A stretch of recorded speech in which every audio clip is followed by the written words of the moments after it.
Good morning. I'm wearing the spiral onesie today. The horns. It's my friend Lavender's birthday, and my birthday is tomorrow. I think I just wanted to do some synthesis. I started trying to write, and then I was like, I don't know what I exactly want to talk about because everything is just kind of in the conversation cloud right now, and my kettle's gonna boil here in a second. I'm gonna make some more hot drink. But I've been reading Anatomy of the Spirit by... It's too loud. Anatomy of the Spirit by Miss Caroline Miss.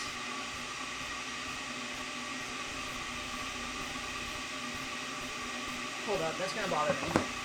Let's see. Let's make it real quick. Here's my dishes. But yeah, I've been this has been really good, and I'm gonna read a passage here in a second, but like, I think that the way that we discover things about ourselves is all kinds of fucked up, because I think that in general we have become really dependent on external systems and frameworks and really hold them to truth. Like we think that they're the truth, like the capital T truth, all these frameworks that people develop. But it's really just however you cut up reality. Everything is however you cut up reality. This suchness. And so I'm a bit theatrical today because I put on the fox ears. I'm always more theatrical with the fox ears on. But, and even in artwork, in art and observational painting and drawing especially, it's like what information do you allow to come into the piece and what do you discard? So it very much is like reality is how you cut it up. And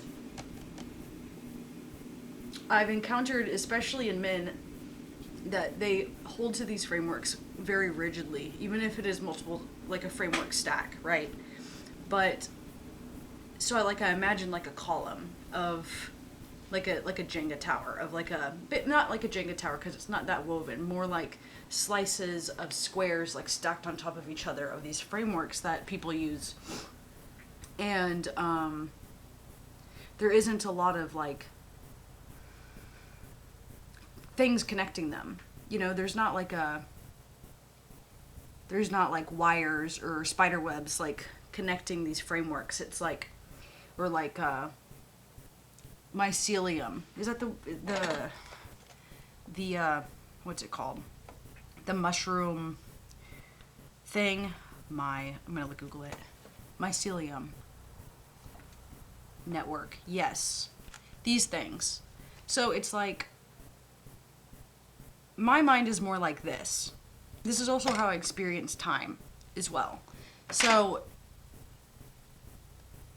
but with like these nodes, it's like dropping into these nodes of time and then going into a different experience and into another one, and it's like a spatial temporal experience. But I've noticed, especially with men, they get very, very slotted into these rigid frameworks, and then they kind of shoot it outward and project it onto the world. And I do it too. Everybody does it. Everybody imposes their frameworks onto the world. You know, religions, politics, philosophies, blah, blah. So whenever you operate outside of a framework, it's almost like you don't understand someone else's language. It's like, I spend a lot of time trying to figure out what somebody else's frameworks are and how they differ or similar to mine, and I try to find common ground.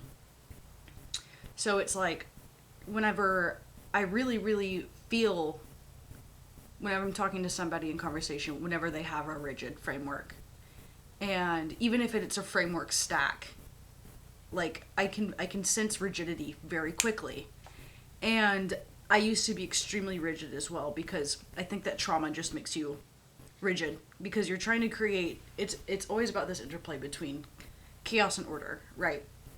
So it's like whenever you're in deep chaos or like, deep trauma, you're trying to create anchors. So sometimes things can get really rigid for a bit. And shit was getting really rigid for me for a bit. And like, I cannot handle rigidity for too long because it'll just make me freak out. And that is kind of what I'm experiencing, is like, just I've experienced so much rigidity. And over the last year I've experienced intense grief. So I've just been trying to grasp to something. And but luckily I have a really intense freedom drive as well. So it just doesn't, it's always just this interplay, this push and pull between chaos and order with me. Let's make this drink. But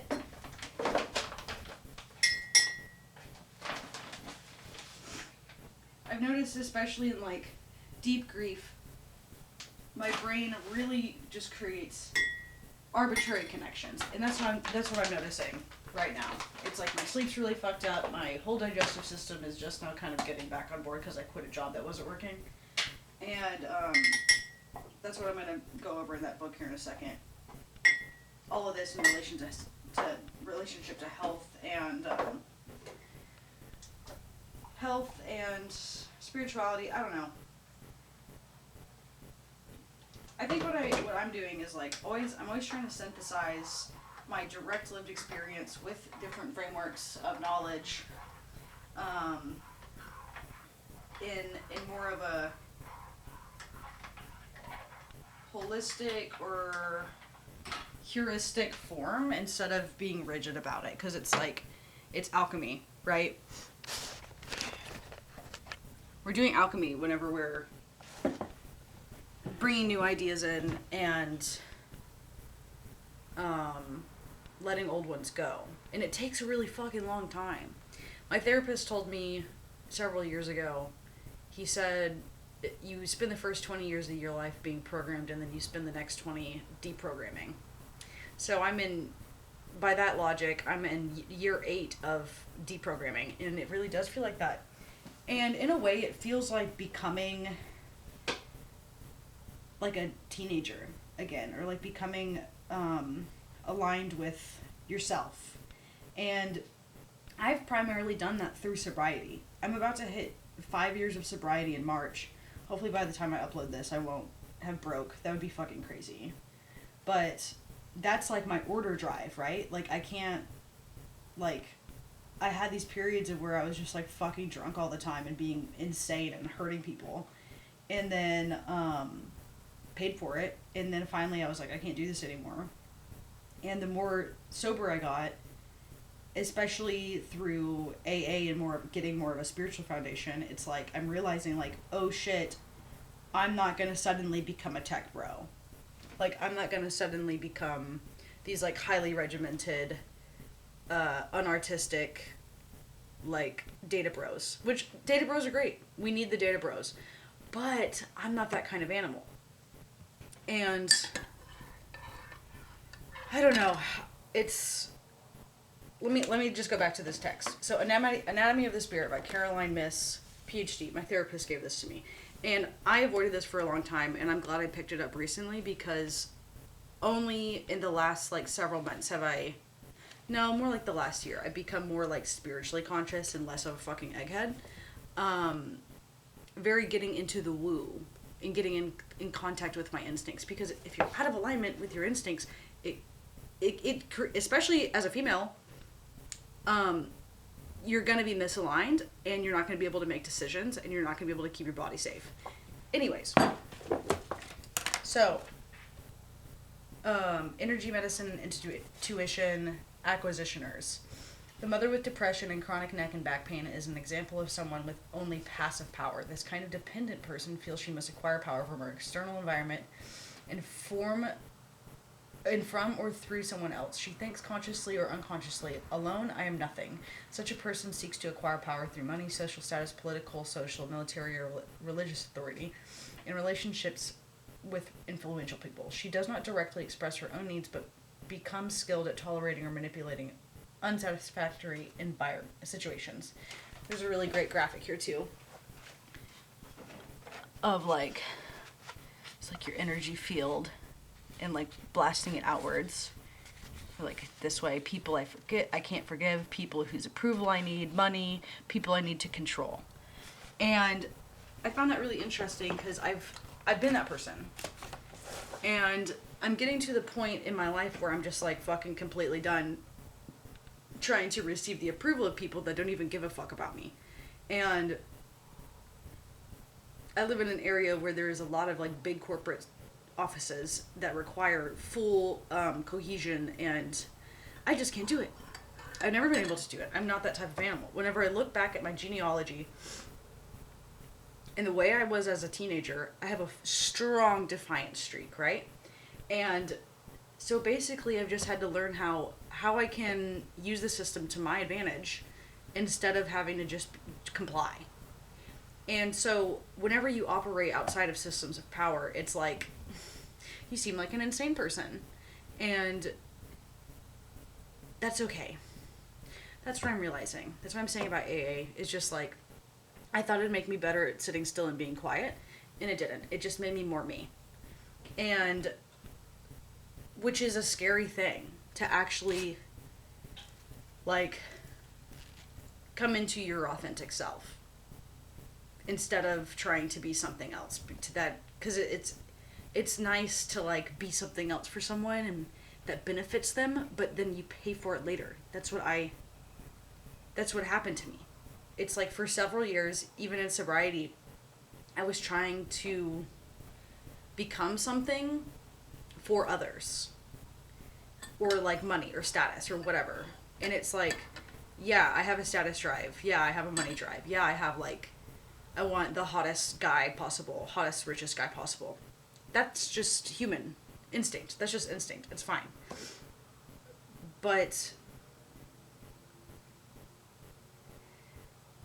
you have to become I've had to become very sensitive to what is important to me and what is not important to me. And especially with what I will tolerate and what I will not tolerate.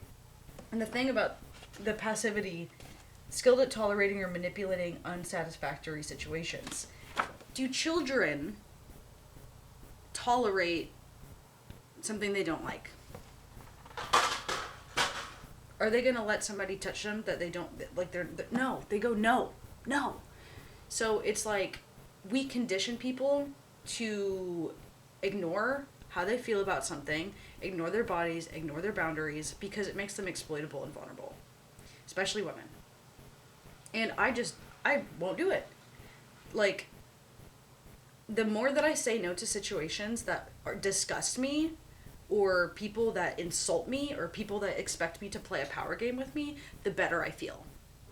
The more that I say no to things that are not in alignment with who I am, literally my cellular structure or my spirit or whatever, or my genealogy, everything that I am, whenever I push those things out of my life, the better I feel.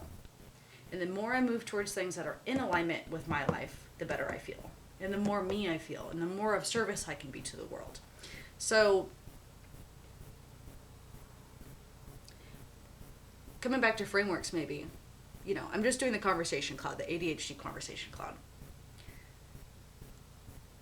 Throwing up ideas, seeing if we can synthesize something.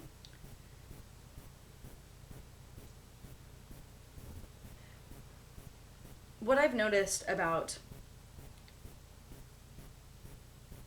there are a lot of systems of power that are not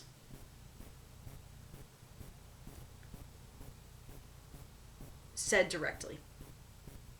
I think that the entire male-female like dating structure thing is just a system of power. And my fundamental text for that one is Sex at Dawn. Let me remember who wrote that. Two people wrote it. It was Christopher Ryan and Cecida Jetha. Sex at Dawn, The Prehistoric Origins of Modern Sexuality is a 2010 book about the evolution of human mating systems. And when I read that I started reading it in 2022. 2022 was a great year for me.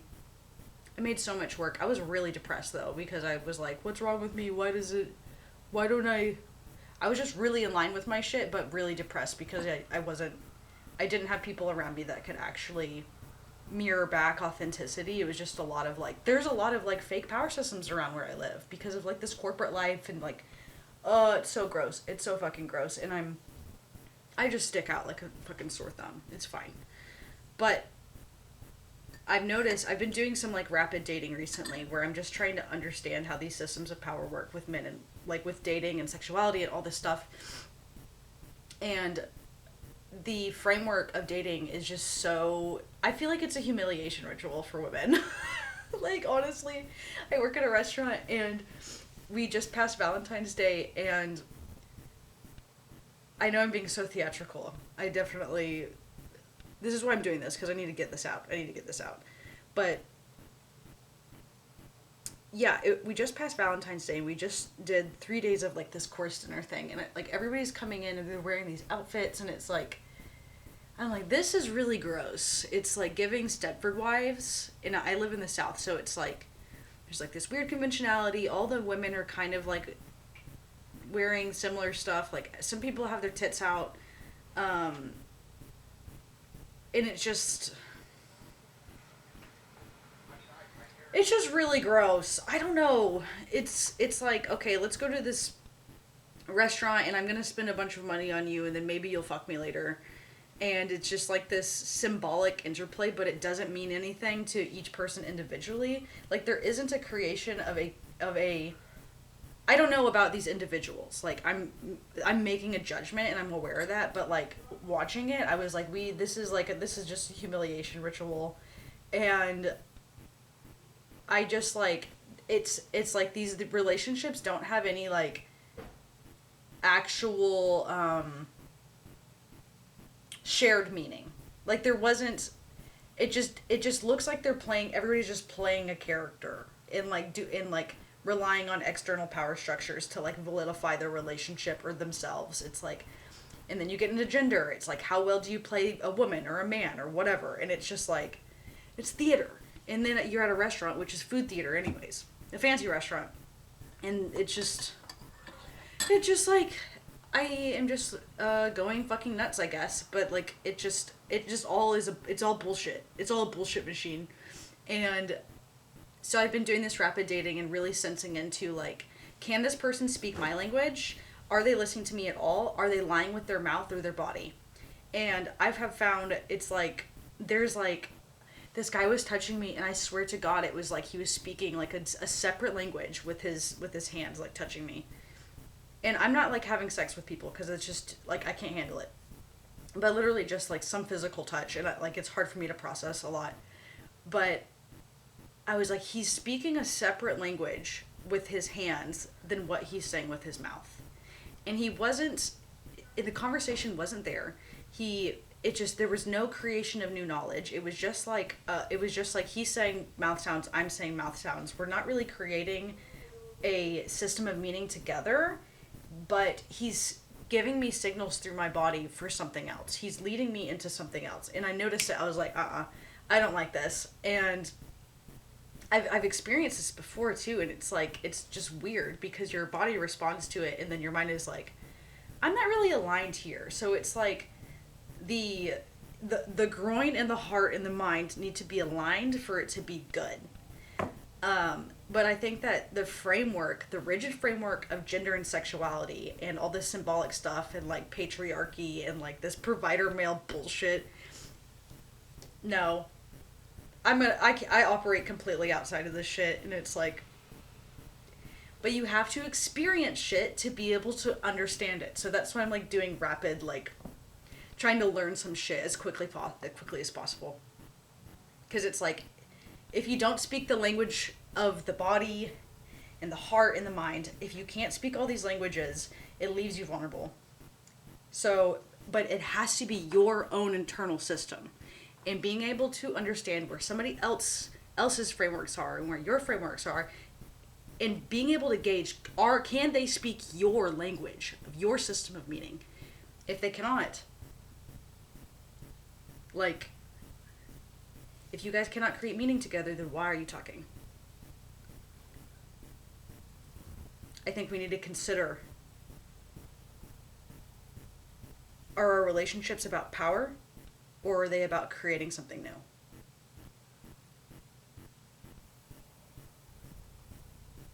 I don't know. We'll chat about this more later.